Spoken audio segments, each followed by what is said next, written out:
మనమందరము నేటి దినంలో వాక్య ధ్యానం నిమిత్తమై రెండవ దినవృత్తాంతముల గ్రంథము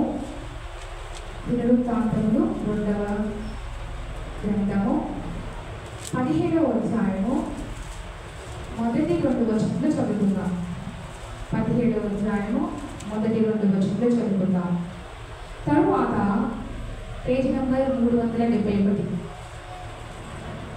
తరువాత అతనికి బదులుగా అతని కుమారుడైన యెహోషాపాతు రాజై ఇశ్రాయేలు తన మీదికి రాకుండా తన రాజ్యంలో బలపరచుకొనెను. అతడు యూదా దేశంలోని ప్రాకారపురములన్నిటి యందును సైన్యములను ఉంచి యూదా దేశమందును తన తండ్రి అయిన ఆసా పట్టుబడిన ఎఫ్రాయిము పట్టణంలో యందును కావలి బలములను ఉంచెను. అలాగే 3వ వచనం కూడా చదువుకుందాం. యెహోవా అతనికి సహాయుడై ఉండగా యెహోషాపాతు తన తండ్రి అయిన దావీదు ప్రారంభ దినములలో నడిచిన మార్గమందు నడుచుచు బయలు దేవతను ఆశ్రయింపక తన తండ్రి దేవుని ఆశ్రయించుచు ఇశ్రాయేలు వారి చర్యలను వెంబడింపక ఆయన ఆజ్ఞలను అనుసరించి నడిచాడు. మనము నేటి దినంలో ఒక వ్యక్తిని గురించి తెలుసుకోబోతున్నాం. ఆయన ఎవరు? యెహోషాపాతు. యెహోషాపాతు ఎవరైనా? ఇప్పుడు మనం చదువుకున్నాం కదా మొదటి వచనంలో. ఎవరైనా? యెహోషాపాతు రాజు. అప్పటి కాలంలో ఇప్పుడు మనకు ఆంధ్ర తెలంగాణ ఎలా ఉందో అప్పటి కాలంలో కూడా దావీదు సొలొమోను రాజు తర్వాత 2 రాజ్యాలుగా విడిపోయాయి. ఇశ్రాయేలు ప్రదేశం ఒకటి, యూదా ప్రదేశం ఒకటి. 2 రాజ్యాలు, ఇశ్రాయేల్ రాజ్యం ఒకటి, యూదా రాజ్యం ఒకటి, 2గా విడిపోయాయి. అప్పుడు యూదా అనేది చిన్న రాజ్యం, ఇశ్రాయేల్ అనేది పెద్దదే. కానీ అది దాన్ని దూరం అంతమందించడానికి ఆ ఇశ్రాయేల్ అనే నామమే లేకుండా ఆ టైంలో సొలొమోను రాజు చేసినటువంటి తప్పు కార్యాల వల్ల దేవుడు 2గా విభజించినప్పుడు యూదా అనే రాజ్యంకు రాజు ఎవరు? యెహోషాపాతు. యెహోషాపాతు అనేటైనా చాలా భక్తిపరుడు. ఎవరైనా చాలా భక్తి. దేవుడంటే భక్తి, దేవుడంటే భయము. ప్రతి ఒక్క విషయంలో ఆయన ఏదైనా చేయాలి అంటే ముందుగా దేవుడి సన్నిధిలో పోరాడేవాడు. ముందుగా దేవుడి సన్నిధిలో ఉంటూ ఆయన దేవుడి దగ్గర నుంచి ఆన్సర్ వచ్చిన తర్వాతనే ఆయన ఎక్కడికి వెళ్ళేవాడు, ఏ పనైనా చేసేవాడు యెహోషాపాతు. కానీ అంత మంచి యెహోషాపాతు ఒక చిన్న విషయంలో కాంప్రమైజ్ అయిపోయాడు, రాజీ పడ్డాడు. అంత ఎప్పుడు చూసినా దేవుడు దేవుడు దేవుడు దేవుడు అనే యెహోషాపాతు, ప్రతి దానికి దేవుడు అనే యెహోషాపాతు ఏం చేశాడు? ఒక చిన్న విషయంలో రాజీ పడతా ఉన్నాడు. ఏ విషయం రాజీ పడ్డాడు అంటే, ఒకసారి ఒక రాజు ఉన్నాడు. ఎవరు? ఆయన పేరు అహాబు. తెలుసా మీకు అందరికీ స్టోరీ? అందరికీ తెలుసా? Do you know this story? తెలిసింటే స్కిప్ చేసి వేరే చెప్తా. అహాబు అనే ఒక రాజు ఉన్నాడు. ఆయన ఎవరి కొడుకు? అహాబు యెహోషాపాతు ఎవరు? వాళ్ళిద్దరు. You know the story right? Okay. అహాబు కూడా ఒక రాజే, కానీ ఆయన మాత్రము చెడ్డవాడు. అహాబు ఎవరు? చెడ్డవాడు, చాలా చెడ్డవాడు. ప్రతి దానికి చెడు చెడు చెడు చెడు చేస్తూ ఉంటాడు. కానీ ఈయన ఎవరు అనేది నేను చెప్తాను. యెహోషాపాతు ఒక చిన్న విషయంలో రాజీ పడ్డాడు. ఏ విషయంలో రాజీ పడ్డాడంటే, అహాబు ఎలాగైనా యెహోషాపాతుని పడగొట్టాలి, యెహోషాపాతు ఎదుగుదలను చూసి ఓర్చలేక అహాబు ఏం చేస్తాడంటే తన కుమార్తెను వీళ్ళ కుమారుడికి ఇవ్వాలి అనుకుంటాడు. ఎవరి కుమార్తెను? అహాబు కుమార్తెనా యెహోషాపాతు కుమార్తెనా? అహాబు కుమార్తెను యెహోషాపాతు కుమారుడికి ఇవ్వాలనుకుంటాడు. కానీ ఏం జరుగుతుందంటే, ఎప్పుడైతే ఆ కుమార్తెను ఆయనకి ఇవ్వాలి అనుకున్నాడు అంటే ఒక చిన్న వల వేసినాడు అనమాట. ఇటుకు ఆ రాజ్యం కోసం యెహోషాపాతును ఎలాగైనా పడగొట్టాలి అని ఆ ఉద్దేశం కోసము ఆయన ఏం చేశాడంటే, అహాబు ఒక ఆశ చూపించినాడు, ఒక ఎర చూపించినాడు. ఒక పెద్ద చేపను పట్టాలంటే ఏం చేయాలి? పెద్ద చేపను పట్టాలంటే మనం ఏం చేయాలి? చాలా పెద్ద ఏదైనా వస్తువు వేసి పడతామా? కాదు కదా. చిన్న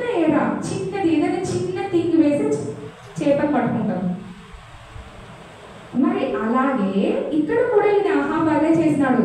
ఆయనకి ఆ రాజ్యాలన్నీ కావాలి కాబట్టి యెహోషాపాతును అంతం చేయాలి, యెహోషాపాతును దూరం చేయాలి, యెహోషాపాతుని ఎలాగైనా ఆయనని అక్కడ దేవుడి దగ్గర మెప్పు రాకూడదు, ఈ లోక రాజ్యంలో మెప్పు రాకుండా చేయాలనేసి అహాబు కుళ్ళు పాయం పడి ఆయన ఏం చేస్తాడంటే ఎట్లాగైనా బియ్యం అందించుకోవాలి, ఇట్లయితే యెహోషాపాతు మనకు దగ్గర అవుతాడు కదా అని చెప్పేసి అనుకుంటాడు.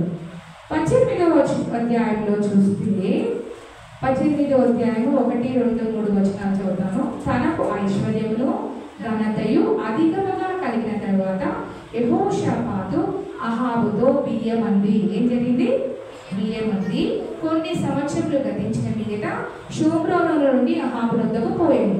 అహాబు అతని కొరకును అతని వెంట వచ్చిన జనుల కొరకును అనేకమైన గొర్రెలను పశువులను పోయించి తనతో కూడా రామోగిలాదు వీధికి పోవుటకు అతడు ప్రేరేపించను అంటే అర్థం ఇక్కడ ఇంగ్లీష్లో అయితే ఇండ్యూస్డ్ అని ఉంటారు. అంటే ఒక ఉచ్చు చూపించిన ఒక వల, ఒక ఏమంటారు, ఒక థింగ్ చూపించేసి, ఒక ఏమంటారు ఎర చూపించేసి ఆయన ఏం చేశాడు, ఒక పెద్ద చేపను పట్టాలనుకుంటాం కదా, అలా ఒక ఏం చేశాడు, రామోగిలాదు మీదికి పోవుటకు అతన్ని ప్రేరేపించినాడు అనమాట. అహాబు ఎవరిని ప్రేరేపించినాడు? యెహోషాపాతు రాజుని ప్రేరేపించాడు. చిన్నదే బియ్యం అందిన తర్వాత చిన్న విషయంతోనే మెల్లగా చిన్న దానికే యెహోషాపాతు అంత గొప్ప భక్తుడు కదా, ఎప్పుడు దేవుని ఎందుకు భయభక్తులు కలిగి దేవుని ప్రార్థన చేసే వెళ్తాడు కదా, మరి అటువంటి యెహోషాపాతు ఎలా మోసపోయాడు? అహాబు దగ్గర చిన్నదానికి మోసపోయాడు. తర్వాత చూడండి, ఇది ఇలా జరిగింది కదా. తర్వాత మరి 19వ అధ్యాయంలో చూద్దాము. ఇదే 18వ అధ్యాయము 32, 33, 34 వచనాల్లో చూస్తే ఎట్లనగా రథాధిపతులు అతడు ఇశ్రాయేలు రాజు కాడని తెలుసుకొని అతని తరుముటకు మాని తిరిగిపోయింది. అప్పుడు ఒకడు గురి చూడకయే తన వింటిని ఎక్కువబెట్టి ఇశ్రాయేలు రాజును అతని కవచము బంధుల సందున కొట్టగా అతడు నాకు గాయము తగిలినది, నీ చేయి త్రిప్పి దండులో నుండి నన్ను కొనుక్కోమని తన సారథితో అనను. ఇక్కడ ఏం చెప్పింటాడంటే ఒక ప్రవక్తను పిలిపిస్తారు. అక్కడ ఉన్నటువంటి ప్రవక్తను పిలిపించి ఏమని అడుగుతారు? యుద్ధంకి వెళ్ళమని అడగదా, రామోగిలాదు మీదకి పోమన్నాడు కదా, వెళ్ళమన్నప్పుడు ఎవరు చనిపోతారు? అక్కడ వెళ్తే ఖచ్చితంగా అహాబు చనిపోతాడని ప్రవక్త చెప్తాడు. చెప్పినప్పుడు అహాబు చనిపోతాడు అని ఖచ్చితంగా చెప్తాడు, అహాబే చనిపోతాడు యుద్ధంలో. కానీ అప్పుడు ఈ యెహోషాపాతుకు అహాబు ఏం చెప్తాడంటే, నువ్వు రాజవస్త్రములు ధరించుకో. ఏ వస్త్రం ధరించుకోవాలి? రాజవస్త్రములు ధరించుకో. అప్పటి కాలంలో ఇప్పుడు కూడా మనం చూస్తాం, స్పోర్ట్స్లో కానీ లేకపోతే కబడ్డీలో కానీ లేకపోతే క్రికెట్లో కానీ ఒక్కొక్క వింగ్ ఒక్కొక్క కలర్ వేసుకుంటారు కదా, ఒక్కొక్క గ్రూప్ ఒక్కొక్క టీం ఒక్కొక్క కలర్ వేసుకుంటారు. సేమ్ అప్పుడు కూడా అప్పటి కాలంలో రాజ్యాల మీదకి వెళ్తున్నప్పుడు ఒక రాజ్యం ఒక కలర్, ఇంకొక రాజ్యం ఇంకొక కలర్, అట్లా కలర్ కోడ్ పెట్టుకొని వేసుకొని వెళ్ళేవాళ్ళు యుద్ధానికి. కానీ అప్పుడు ఈజీగా గుర్తుపట్టగలుగుతారు ఎవరిని? రాజవస్త్రములు ధరించుకున్నాడంటే రాజుని ఈజీగా గుర్తుపడతాడు. కాబట్టి నువ్వు రాజవస్త్రములు ధరించుకొని యుద్ధానికి వెళ్ళాలని యెహోషాపాతుకు అహాబు ఇంకొక ట్రిక్ వేస్తాడు. అహాబు ఏం చేస్తాడంటే, అహాబు ఏమో మామూలుగా సైన్యంలో ఉండే వాళ్ళు వేసుకుంటారు కదా, వాళ్ళు వేసుకునేది ఒకటే కలర్ అనమాట, సేమ్ కలర్. ఆ గ్రీన్ అండ్ ఒకలాంటి కలర్ కదా, అట్లాంటి కలర్స్ లో ఆకు కలర్లు వేసుకుంటారు సైన్యంలో ఉండేటోళ్ళు. అట్లాంటి కలర్స్, ఎండిపోయిన ఆకులు, పచ్చ కలర్ అట్లాంటివి కదా, అలాంటి కలర్స్ వేసుకొని సైన్యంలో ఉంటాడు. అహాబేమో తప్పించుకుంటాడు. తప్పించుకోవడానికి యెహోషాపాతును రాజు వస్త్రం వేసుకొని యుద్ధానికి వెళ్ళమంటాడు. కానీ అహాబు ఏం చేస్తాడు? తప్పించుకుంటాడా? ఇక్కడ చూడండి ఎంత మంచి మాట. అహాబు అక్కడ యెహోషాపాతును వాళ్ళు గుర్తుపట్టి యెహోషాపాతును చంపకుండా, ఎందుకు యెహోషాపాతును చంపలేదు అంటే దేవుడి శక్తి ఆయన మీద ఉంది, దేవుడు కాపుదల ఆయన మీద ఉంది, దేవుడి దూతలు ఆయన చుట్టూ ఉన్నారు. ఎందుకు? ఆయన ఎప్పుడూ కూడా దేవునికి ప్రార్థన చేసుకొనే ముందుకు వెళ్తాడు. ప్రతి విషయంలో దేవునికి భయపడతాడు. కాబట్టి యెహోషాపాతును దేవుడు కాపాడి అహాబును గుర్తుపట్టేటట్టు చేస్తారు. అహాబు సైన్యంలో ఉన్నా కూడా ఎవరో ఒకడు వచ్చి సైన్యంలో ఉన్నటువంటి గుర్తుపట్టి అతనికి అంబు వేస్తాడు. అక్కడికి ఆయన తీసుకొని వెళ్తారు. లోపలికి వెళ్ళిపోయిన తర్వాత గుడారంలో పోయిన తర్వాత అహాబు చనిపోతాడు. చూడండి, అహాబు వేసినటువంటి ఆ ట్రిక్ విఫలమైపోయింది. యెహోషాపాతు బ్రతికి బయటపడ్డాడు. తర్వాత మరి 19వ అధ్యాయంలో చూద్దాం. 19వ అధ్యాయము 1వ వచనంలో, యూదా రాజైన యెహోషాపాతు ఏ అపాయమును చెందకుండా యెరూషలేము నందుండు తన నగరునకు తిరిగి రాగా, దీర్ఘదర్శి హనానీ కుమారుడగు యెహూ అనే అతను ఏమన్నాడు? ఎదుర్కొనబోయి రాజైన యెహోషాపాతుకు ఈలాగు ప్రకటన చేశాను, నీవు భక్తిహీనులకు సహాయం చేసి యెహోవా శత్రువులకు స్నేహితుడవైతివి కదా. చూడండి, దీన్ని బట్టే మనం ఇంకొక క్వశ్చన్ వేసుకోవచ్చు. అక్కడ అహాబు చనిపోయాడు. అహాబుకు హెల్ప్ చేయాలనుకున్నాడు యెహోషాపాతు. తెలియదు కదా యెహోషాపాతుకి, రామోగిల మీదకి వెళ్ళాలనుకుంటాడు, అన్ని బియ్యం అందుకుంటాడు, అన్ని తెలియకుండానే అన్ని జరిగిపోతూ ఉంటాయి. కానీ ఫైనల్గా యెహూ అనే అతను వచ్చి ఆయన ఖండిస్తాడు. అహాబు చనిపోయిన తర్వాత యెహోషాపాతు, నీవు ఏంటయ్యా భక్తిహీనులతోనూ ఉన్నావు, భక్తిహీనులకు సహాయం చేసినావు, వారితోనే నువ్వు స్నేహం కలిసి ఉన్నావే. ఇదే క్వశ్చన్ మనం వేసుకుందాం. యవనస్తులమైన మనము ఎవరితో స్నేహం కలిగి ఉన్నాము? అప్పుడు అహాబు భక్తిహీనుడు. ఆ భక్తిహీనులతో నువ్వు సాంగత్యం చేసి నువ్వు పడిపోయేటోడివి కదా, నువ్వు తప్పింపబడ్డావు. దేవుని కాపుదల ఉంది కాబట్టి, దేవుని కాపుదల యెహోషాపాతు మీద ఉంది కాబట్టి యెహోషాపాతు తప్పింపబడ్డాడు. ఒకవేళ దేవుని కాపుదల లేకపోయింటే యెహోషాపాతు చనిపోయేవాడు. అక్కడికి మనము యెహోషాపాతు చాప్టర్ క్లోజ్ అనుకునేవాడు. కానీ అహాబు ఎంత దుర్మార్గుడు! అటువంటి అహాబును దేవుడు ఎలాగైనా పట్టించేశాడు.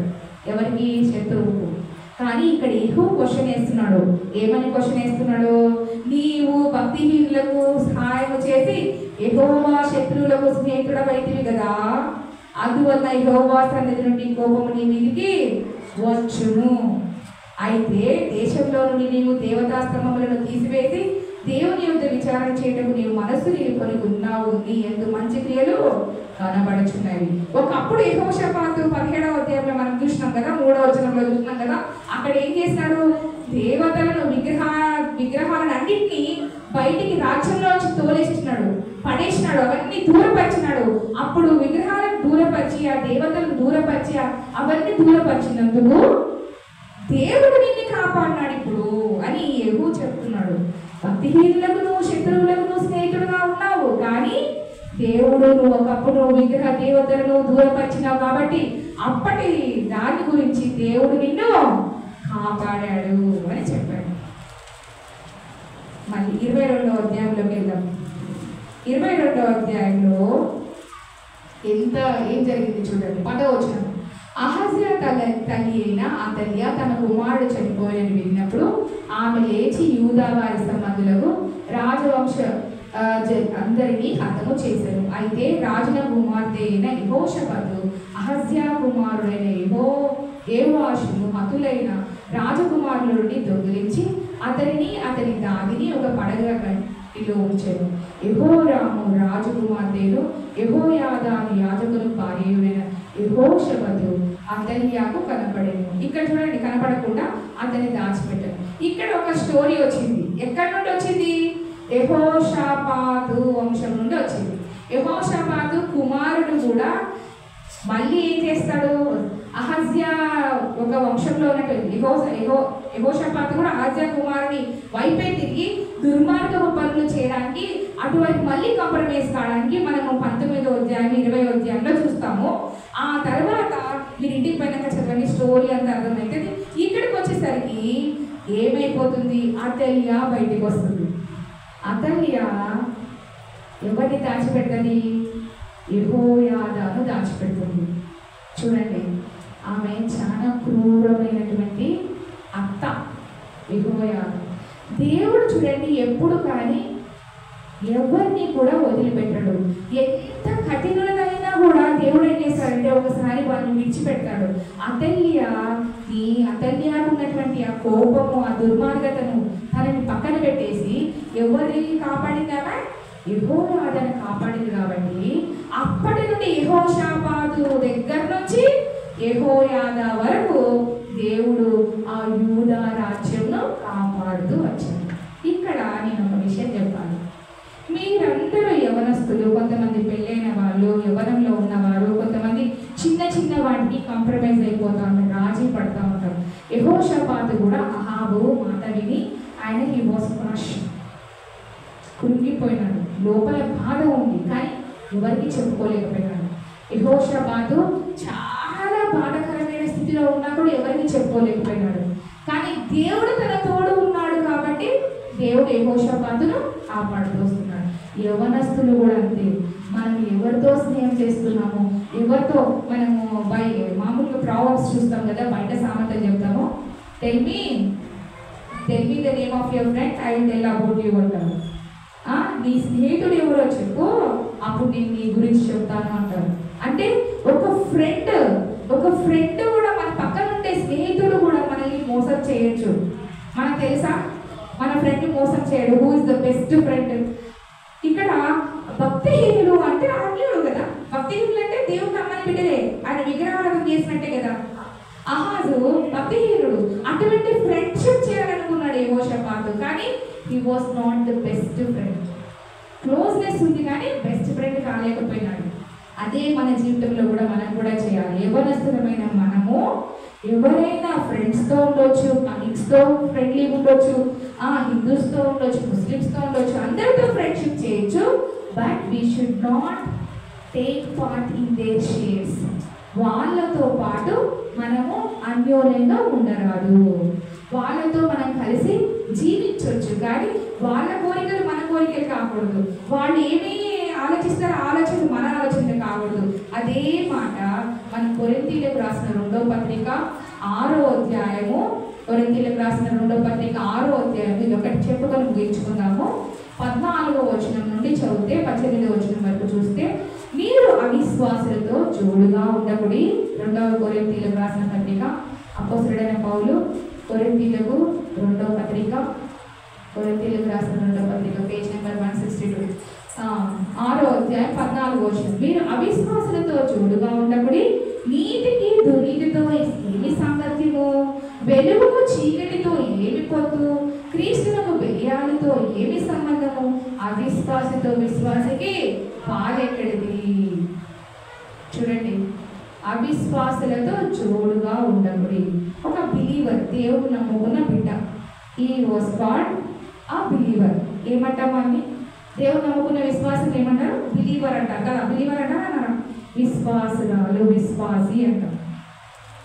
ఒక బిలీవర్, ఒక దేవుడు నమ్ముకున్న వ్యక్తి ఎవరితో క్లోజ్గా ఉండకూడదు? అన్బిలీవర్, నాన్ బిలీవర్తో ఉండలేదు, క్లోజ్గా ఉండలేదు. ఏ టూ పీపుల్ కలిసి ఉండలేదు. బిలీవర్ అన్బిలీవర్ కలిసి ఉండలేదు. ఒకవేళ కలిసి జీవిస్తున్నారు, కలిసి మెలిసి ఫ్రెండ్లీగా ఉన్నారు, కానీ వాళ్ళు ఏమి చేయలేరు. చూడండి, నీతికి దుర్నీతితో ఏమి సాంగత్యమో? వెలుగునకు చీకటికి. ఒకవేళ వెలుగు చీకటి, వెలుగు ఈజ్ అనదర్ థింగ్, చీకటి అనేది ఒకటి సపరేట్. బోత్ సేమ్ కాదు కదా. వెలుగు అనేది సపరేట్, చీకటి అనేది సపరేట్. ఈ రెండు ఏమైనా కలిసి ఉంటాయా? కలిసి ఉండలేవు. ఒకవేళ చీకటిలో మనం వెలిగేసినా కొంచెం మనకి డిమ్ లైట్ వస్తుంది. వెరీ డార్క్లో కాస్తనే డిమ్ లైట్గా వస్తుంది, కానీ అంత కంప్లీట్గా లైట్ రాలేదు కదా. సో ఇక్కడ వెలుగుకు చీకటికి పొత్తు లేదు కదా. There is no friendship between ఏమిట్లో? వెలుగుకు చీకటికి. దెన్ క్రీస్తునకు బెలియాలతో ఏం సంబంధము? క్రీస్తు అంటే యేసు ప్రభు, దేవుడి బిడ్డ, ఆయన దేవుడి కుమారుడు. మరి బెలియాలు అని అంటే సైతాను. ఈ రెండింటికి ఏముంది సంబంధము? తర్వాత అవిశ్వాసంతో విశ్వాసకి పాలెక్కడిది. ఇక్కడ మనము ఒక 4 థింగ్స్ చూద్దాం. ఫస్ట్ ఏంటి? జోడు అంటే ఒక యోక్. సెకండ్ ఏంటిది? దుర్నీతి, నీతి ఏమి సాంగత్యము? పొత్తు. సాంగత్యం అంటే ఏంటి? What do we call? సాంగత్యము అంటే ఒక సంబంధం కలిగి ఉండడం. ఉండగలుగుతామా? ఉండలేదు. Second thing. తర్వాత థర్డ్ థింగ్, వెలుగుకు చీకటికి పొత్తు. ఇది కూడా ఫ్రెండ్స్ మధ్యలో ఉన్నటువంటి రిలేషన్షిప్ టైప్ అనమాట. నెక్స్ట్ వన్, క్రీస్తుకు బెలియాలతో ఏం సంబంధం? ఇది రిలేషన్షిప్. లాస్ట్ ఏంటిది? అవిశ్వాసికి విశ్వాసంతో ఏమి పాలు. ఇది there is no share. Shares అంటే ఎక్కడ ఉంటాయి? ఎక్కువ పొలిటికల్ వాళ్ళ షేర్స్ యూజ్ చేస్తారు. ఎవరు యూజ్ చేస్తారు? బిజినెస్ పీపుల్ షేర్స్ యూజ్ చేస్తారు. షేర్స్. సో ఇక్కడ పార్ట్నర్షిప్ లేదు. చూడండి, there is no partnership between 2 things.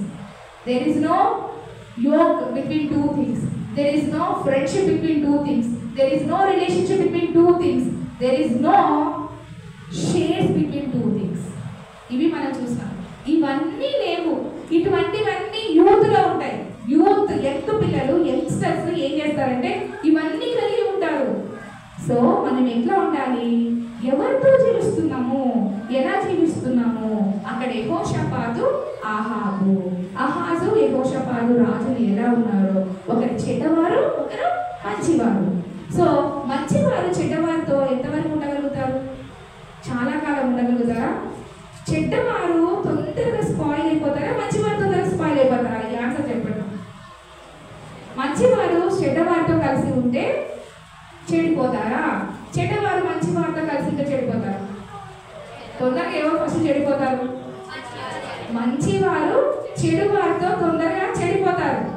కానీ యెహోషాపాతు చెడిపోలేదు. యెహోషాపాతుకు ఎవరున్నారు?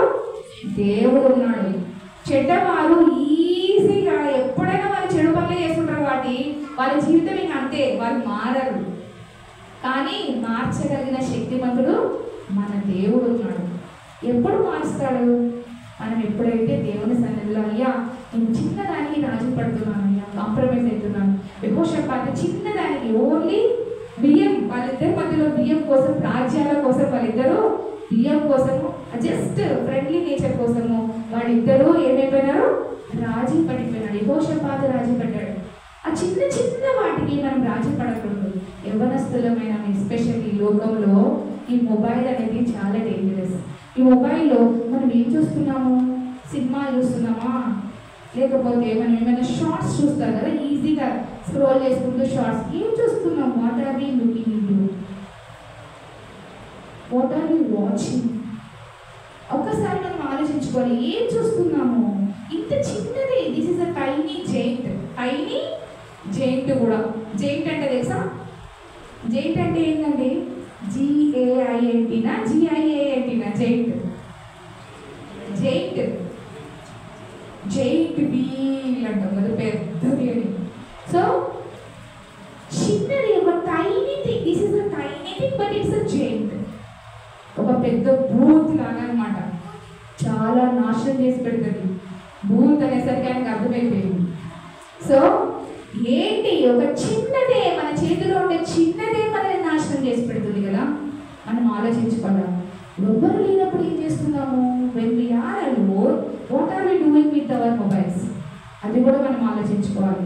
యవ్వనస్తులే కాదు, ఇప్పుడు చాలా మంది ఎవరు చూసిన చిన్న చిన్న పాపాలకి పడిపోతుంది. అయ్యో దేవుడి దగ్గర చిన్న పాపం చేశానండి అంటే కాదు. చిన్న పాపమైనా పెద్ద పాపమైనా పాపం పాపమే. దేవుడి దగ్గర, దేవుడి దృష్టిలో పాపమే. కాబట్టి మనం అనుకోవచ్చు, దేవా నేను చిన్న తప్పు చేసినాను, ఆయన నన్ను క్షమించు. దేవా నేను పెద్ద చెప్పులు వాళ్ళలాగా. అప్పుడు అంటే ఎవరు? ఒకరి గురించి మన బైబిల్ గ్రంథంలో ఉంది, సుంకరి పరిసేయుడు. పరిసేయుడు ఎప్పుడు చూసినా హీస్ బోస్టింగ్ హిమ్సెల్ఫ్ అనమాట. ఆయన ఎంతకైనా బోస్ట్ చేసుకుంటాడు. సుంకరి చూడ, ఈ సుంకరి కానీ నేను లేను అని చెప్తాడు. బట్ తప్పు చేసిందంటే ఎవరు? పరిసేయుడే.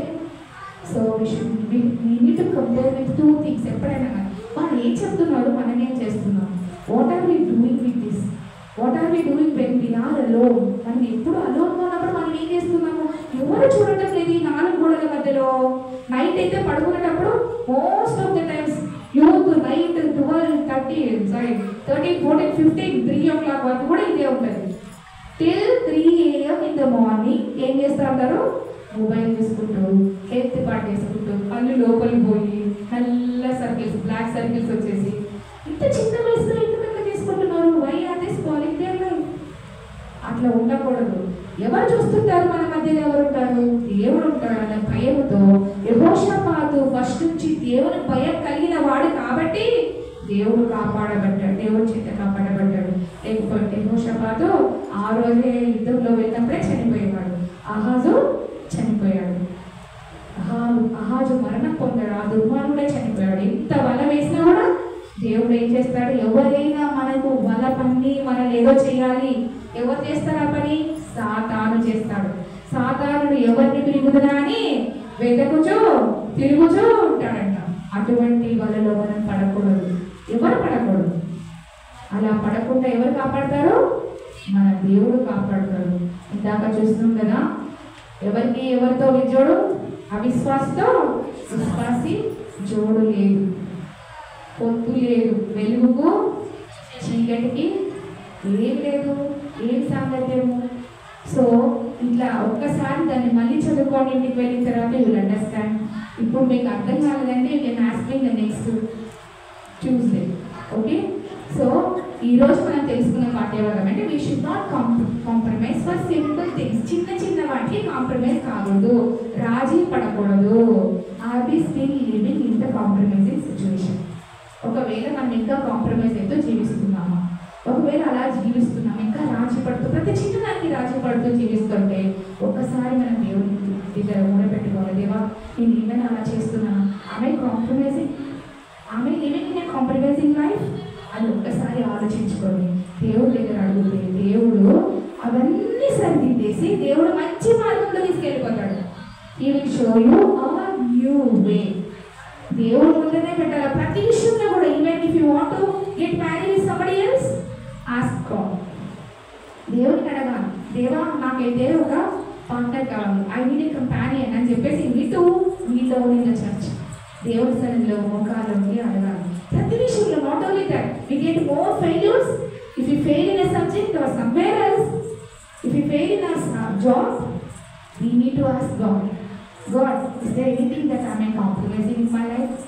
Please help me అని అడగాలి. ఎప్పుడైతే అడుగుతావో God will provide everything. ఒకసారి ఫిలిప్పీ రాసిన పత్రిక 4:19 లాస్ట్ చదువుకోండి. ఒకసారి అందరు చదవండి. అందరు తెచ్చిన బైబిల్ తెచ్చిన వారందరూ చదవండి ఒకసారి. ఫిలిప్పీ రాసిన పత్రిక 4:19 ఏమని రాయబడింది? దేవుడు తన ఐశ్వర్యం చొప్పున క్రీస్తు యేసునందు మహిమలో నీ ప్రతి అవసరమును తీర్చును. God will provide. ఏం ప్రొవైడ్ చేస్తాడు? God will provide. What will he provide? ప్రతి అవసరం, whatever the need you have, ఏ నీడ్ ఉన్నా కూడా he will provide. Okay, and my God shall supply all my needs according to his riches in glory అని మనమందరం అదే విశ్వాసంతో దేవునికి ప్రార్థన చేద్దాం. యెహోషువ పాటలా మనం జీవిద్దాం. But we should not compromise for any things. Compromise లేకుండా జీవితంలో రాజీ పడే వ్యక్తిత్వం లేకుండా దేవునికి సవాలుగా జీవించాలి. దేవా నేను ఉంటాను, నీ కోసం జీవిస్తాను అని ప్రతి ఒక్కరిని జీవించాలి. Either in family life, either in relationship, either in friendship, either in house hold, either in job, either in your employee place, either in your I should say in your office or somewhere else, either in your family or in the church. ekkadaina kuda we should not compromise for simple things. పెద్ద వాటి కోసం మనం ఆశిద్దాం, దేవుడు అన్ని provide చేస్తారు. God will provide according to his riches in glory. దేవుడి వాక్యం మన వెలుగులో దీవించి ఆశీర్వదించుగాక.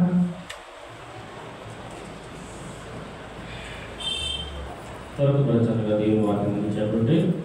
పాస్టర్ను దేవుడు దేవుని కాక వసంత కాలంలో అది ఎవరు తోడుకున్న గుర్తనో వాళ్ళే పడతారు అనే సామెత కదా. కాబట్టి మరి మంచి మాటలు మాట్లాడినాం. ఎక్కువసేపు మరి ఏ రాజు శత్రువు ఏదని చెప్పింది కదా ఆశ్రమ ఎవరైనా అహాబు. ఈ అహాబు ఏ దేశానికి రాజు? ఈ అహాబుకు తాత ఎవరు? దావీదు.